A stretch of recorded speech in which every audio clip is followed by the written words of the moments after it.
নমস্কার, আমি আজীবন কেয়ার সেন্টারের তরফ থেকে doctor Jayanta Chakraborty. Shoulder pain বলতেই একটা মানুষের এখন একটা কমন হচ্ছে ফ্রোজেন শোল্ডার।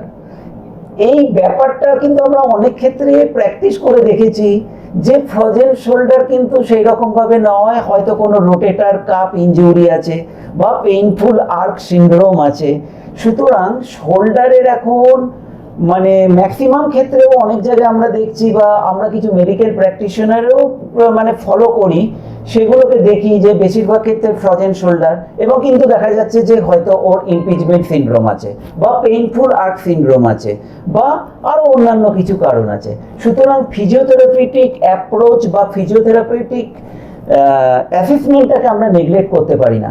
এই ক্ষেত্রে আপনার আজীবন কেয়ার সেন্টার একমাত্র গন্তব্য হতে পারে যেখানে আমরা টোটালি অ্যাসেসমেন্টের ওপর ডিপেন্ড করে এভিডেন্স বেসড প্র্যাকটিস দেখছি। সুতরাং আপনাদের কাছে আমাদের বিনীত অনুরোধ, যে কোনো ধরনের শোল্ডারের প্রবলেমের ক্ষেত্রে আপনাদের কাছে আসতে পারেন এবং আমরা এভিডেন্স প্র্যাকটিস দিয়ে আসছি গত 2 বছর ধরে। নট অনলি শ্যামনগর, আমাদের মধ্যমগ্রামেও আমাদের একটি নতুন একটি ব্রাঞ্চ হয়েছে। নমস্কার,